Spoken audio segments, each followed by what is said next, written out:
Hey friends, welcome to our channel Swati J Lifestyle. இன்னைக்கு என்ன video அப்படின்னு பாத்தீங்கன்னா நம்மளோட ஏப்ரல் மந்த் 2024 ஏப்ரல் மாதத்தோட செலவு மற்றும் சேமிப்பு தான் பார்க்க போறோம். எக்ஸ்பென்சஸ் அண்ட் சேவிங்ஸ் தான் பார்க்க போறோம். நம்ம எப்பயும் மாதிரி எவ்வளவுக்கு போட்டோம் அப்படின்னு பாத்தீங்கன்னா 15,000 ரூபாய்க்கு தான் போட்டோம். ஆனா நம்ம போட்டது ஒண்ணு, ஆனா நான் எடுத்தது யூஸ் பண்ணதுக்கெல்லாம் ஒண்ணுத்துக்கு யூஸ் பண்ணிருந்தேன். அதை பத்தி இந்த வீடியோல டீட்டெயிலா ஷேர் பண்றேன். இந்த மாசம் வந்து கொஞ்ச நாள் அம்மா வீட்டுல இருந்தேன். கொஞ்ச நாள் சொல்ல முடியாது, ஒரு 2-3 நாள் தான் எங்க வீட்டுல நான் இருந்தேன். மோஸ்டா அம்மா வீட்டுல தான் இருந்தேன் இந்த மாசம். அதனால செலவு எனக்கு வந்து காய்கறிக்கெல்லாம் கம்மியா தான் இருக்கும். ஏன்னா அங்கேயே வந்து அம்மா வீட்டுல வந்து வாழைப்பூவா இருந்தாலும் சரி, தண்டா இருந்தாலும் சரி, கீரையா இருந்தாலும் சரி, இந்த மாதிரி ஐட்டம்ஸ்க்கெல்லாம் எனக்கு செலவு தேவையில்ல. முருங்கை எல்லாம் இதெல்லாம் மோஸ்டா வந்து எங்களுக்கு செலவாகாது. அங்க மோஸ்டா வெளியே வாங்குறது தான் கம்மி. தக்காளி வெங்காயம் மட்டும்தான் மோஸ்டா கடையில வாங்கிப்போம். வேற எந்தெந்த செலவுக்கு யூஸ் பண்ண அப்படின்றத இந்த மாசத்தோட மந்த்லி பட்ஜெட் எக்ஸ்பென்சஸ் 2024 ஏப்ரல் மாசத்தோட பார்க்கலாம் வாங்க. சிலிண்டரோட ரேட் குறைஞ்சிருக்கிறதால இந்த மாசம் வந்து எவ்வளவுக்கு சிலிண்டர் வாங்கியிருந்தோம் ஏப்ரல் மாசம் அப்படின்னா 880 ரூபாய்க்கு வாங்கியிருந்தோம். அரிசி மூட்டை பாத்தீங்கன்னா 1600 ரூபாய். இது எல்லாமே வந்து இங்க கிடையாது, அம்மா வீட்டுக்கு போனதால அங்கதானே செலவு இருக்கும் நமக்கு. அதனால அங்க வாங்கினது எல்லாமே. அதுக்கடுத்து பாத்தீங்கன்னா மளிகை பொருள் கிராசரிக்கு பாத்தீங்கன்னா 1800 ரூபாய்க்கு போட்டேன். ஏன்னா வந்து எல்லாமே இங்க இருந்து எடுத்துட்டும் போயிட்டேன். ஒரு சில பொருட்கள் மட்டும் அங்க வாங்க வேண்டியதா இருந்துச்சு. அதுக்கெல்லாம் செலவு பண்ணணும் அப்படின்றதுக்காக 1800 ரூபாய் செலவாச்சு. பால் பாத்தீங்கன்னா 1000 ரூபாய் எப்பயும் மாதிரி செலவாயிருக்கு. பெட்ரோல் பாத்தீங்கன்னா 1500 ரூபாய் இன்னைக்கு பெட்ரோல் செலவாயிடுச்சு. 1500. ரேஷன் பாத்தீங்கன்னா எப்பயும் மாதிரி 100 ரூபாய் செலவாச்சு. ஆனா 100 ரூபாய் திரும்ப கிடைக்கல, சேவிங்ஸ்ல போடல. அது 100 ரூபாய்க்கு வந்து அரிசி எண்ணெய் சக்கரை 3மே வாங்கிட்டு வந்துட்டேன். கேபிள் பாத்தீங்கன்னா எப்பயும் மாதிரி 200 ரூபாய்க்கு செலவாயிருக்கு. அடுத்ததா பாத்தீங்கன்னா ஸ்நாக்ஸ் பாத்தீங்கன்னா 300 ரூபாய் செலவாயிடுச்சு. ஃப்ரூட்ஸுக்கும் ஜூஸுக்கும் கிட்டத்தட்ட 3000 ரூபாய் செலவாயிடுச்சு. நான் சொன்னேன் இல்லையா எதுக்கு குறைச்சேன் அப்படின்னு. மத்த விஷயம் எல்லாம் குறைச்சு ஃப்ரூட்ஸ் அதிகமா எடுத்தோம். என் பையனுக்காக இந்த வாட்டி நிறைய ஃப்ரூட்ஸ் வாங்கி கொடுத்தேன். சம்மர் ரொம்ப வெயிலா இருக்கு, நிறைய ஜூஸ் குடிங்க, ஃப்ரூட்ஸ் சாப்பிடுங்க. முடிஞ்ச அளவுக்கு நிறைய வந்து ஃப்ரூட்ஸ் வாங்கி கொடுங்க. வீட்டுல எல்லாருமே ஃப்ரூட்ஸ் சாப்பிடுங்க.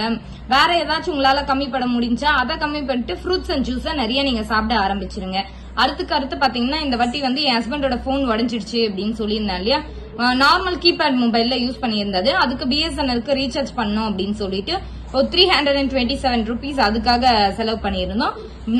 வெஜ்ஜுக்கு பாத்தீங்கன்னா காய்கறிக்கு பாத்தீங்கன்னா 150, 200, 150, 100 நல்லாவே சாப்பிட்டேன். ஆனா எல்லாமே வந்து வீட்டுல வந்து விளைஞ்சதுதான் சாப்பிட்டேன். அதனால மோஸ்டா தக்காளி வெங்காயத்துக்கு மட்டும் தான் நாங்க இந்த அமௌண்ட் வந்து போயிருக்கோம்.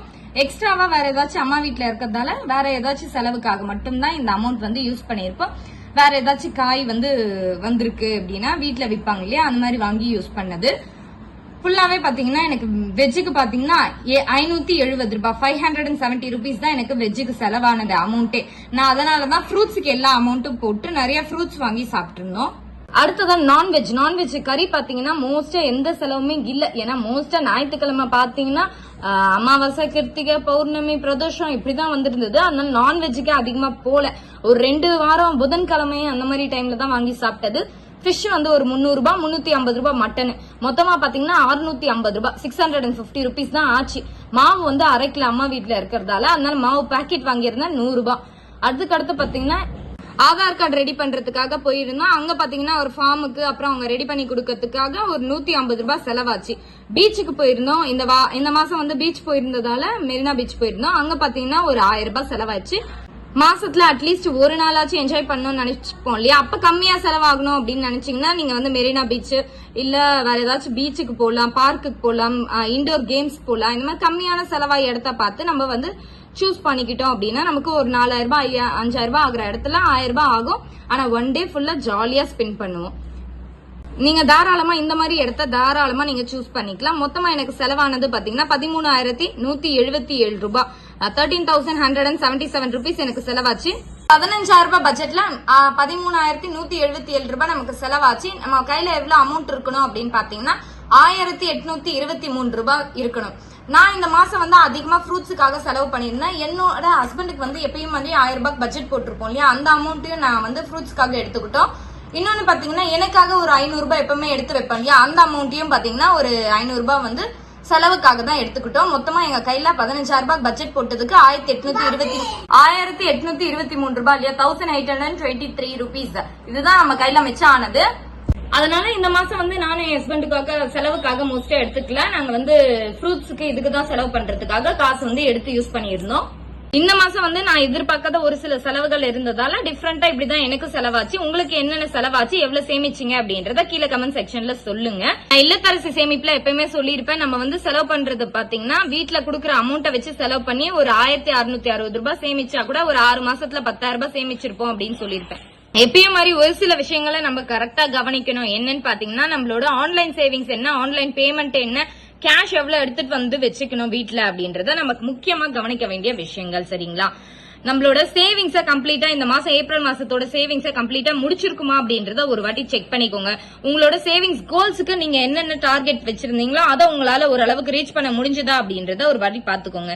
நம்மளோட மணி சேவிங் சேலஞ்சஸ் வந்து நீங்க கம்ப்ளீட் பண்ணிட்டு இருக்கீங்களா, இந்த மாசம் கம்மியா தான் பண்ண முடிஞ்சது, அடுத்த மாசம் எவ்வளவு பண்ணலாம் அப்படின்றத நீங்க பாத்துக்கோங்க. அடுத்ததா கேஷ் வந்து எவ்வளவு வீட்டுல எடுத்து வந்து வச்சுக்கணும். நமக்கு ஒரு 30,000 ரூபாய் சேலரி அப்படின்னா ஒரு 15,000 ரூபாய் வந்து ஆன்லைன் பேமெண்ட்லயே முடிஞ்சிடுது அப்படின்னா மிச்ச 15,000 ரூபாய் கேஷா எடுத்துட்டு வந்து வச்சுக்கிட்டு நம்ம என்னென்ன செலவு பண்றோம் அப்படின்றத நோட் பண்ணி வச்சுக்கணும். ஏற்கனவே சொன்ன மாதிரி கூகுள் பே, போன்பே எதுல பண்றோம் அப்படின்னா மத்தவங்களுக்கு அனுப்பியிருப்போம். ஆனா யாருக்கு எதுக்கு அனுப்பியிருப்போம் அப்படின்னு கண்டிப்பா தெரியாது. ₹1 ₹2 ரூபான்றது இல்ல, 10 ரூபாய், 20 ரூபாய், 100 ரூபாய் அப்படின்னா கூட தாராளமா அனுப்பிடுவோம் அந்த ஆன்லைன் பேமெண்ட் மூலமா. ஆனா எதுக்குன்னு நமக்கு தெரியாது. அதனால அதை கொஞ்சம் செக் பண்ணிக்கிட்டீங்க அப்படின்னா கண்டிப்பா உங்களால சேவிங்ஸ் பண்ண முடியும். இன்னொரு விஷயம் என்னன்னா டெய்லி எக்ஸ்பென்சஸ் என்ன அப்படின்றத நோட் பண்ணி வச்சிருக்கீங்க இல்லையா, அந்த டெய்லி என்ன செலவாகுது அப்படின்னு நோட் பண்ணா மட்டும் பத்தாது. வாரம் வாரம் எவ்வளவு செலவு பண்ணிருக்கீங்க தேவையில்லாத செலவு அப்படின்னு நீங்க அடுத்த வாட்டியில இருந்து அந்த செலவு வந்து குறைச்சிப்பீங்க, பண்ணவும் மாட்டீங்க. மாசத்தோட கடைசியில நமக்கு எந்த ஒரு பட்ஜெட்டும் இடிக்காது. மோஸ்டா சம்மர் சீசன் அப்படின்னா கத்திரி வெயில் கூட ஆரம்பிக்க போகுது. அதனால தாராளமா நீங்க ஃப்ரூட்ஸும் ஜூஸும் எவ்வளவு எடுத்துக்க முடியுதோ உங்களால அவ்வளவு எடுத்துக்கோங்க. இப்ப ஆன்லைன் பேமெண்ட் என்னென்ன வரும் அப்படின்னு நம்ம கொஞ்சம் நம்மள செக் பண்ணி பாத்துக்கணும். இபி பில் கட்டுறது, ஒரு சிலிண்டர் கட்டுறது, நம்மளோட சேவிங்ஸ் கோல்ட் ஷீட் போடுறது, தீபாவளி சீட்டு போடுறது, இல்ல எவ்வளவுக்கு நீங்க தீபாவளி சீட்ல போடுறீங்க அப்படின்னா எவ்வளவு செலவாகும் உங்களுக்கு ஆன்லைன்ல அப்படின்னா கேஷா எவ்வளவு கொடுக்க வேண்டியது வரும். இப்ப ஆஃப்லைன் பேமெண்ட்னா நம்மளோட சேவிங்ஸ்ல எவ்வளவு ஆஃப்லைன் பேமெண்ட் நமக்கு தேவைப்படுது அப்படின்ற அந்த கேஷையும் எடுத்து வச்சுக்கோங்க. மிச்சம் நம்ம கையில வந்து 8,000 ரூபாய் மிச்சம் ஆகுதா, அந்த 8,000 ரூபாயில நம்ம வீட்டோட மெயின்டெனன்ஸ் முடிக்கிறோமா? ஏன்னா வந்து 8,000 ரூபாய் அப்படின்றது நம்ம சேவிங்ஸ் மத்த வீட்டோட செலவுல வந்து இபி பில்லு எல்லாமே கட்டி மிச்சம் 8,000 ரூபாய் மிச்சம் ஆகுது அப்படின்னா அதுல காய் வாங்குறது, கறி வாங்குறது, எல்லா செலவையும் பாத்துப்போம் இல்லையா, அதை நான் சொல்றேன்.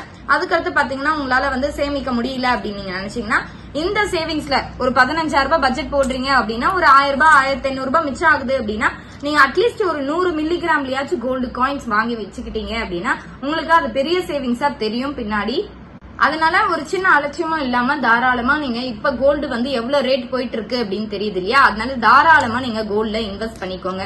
ஒரு மாசம் உங்களால வந்து 1 கிராம்ல 2 கிராம்ல வாங்க முடியல அப்படின்னு நீங்க கஷ்டப்படுறதை விட ஒரு 100 மில்லிகிராம்ல எனக்கு கோல்டு காயின் கிடைக்குது அப்படின்னா கூட நீங்க தாராளமா வாங்கி வச்சு யூஸ் பண்ணலாம். அதனால உங்க சேவிங்ஸ எப்படி பண்றீங்க, எப்படி மெயின்டைன் பண்றீங்க அப்படின்றத பாத்துக்கோங்க.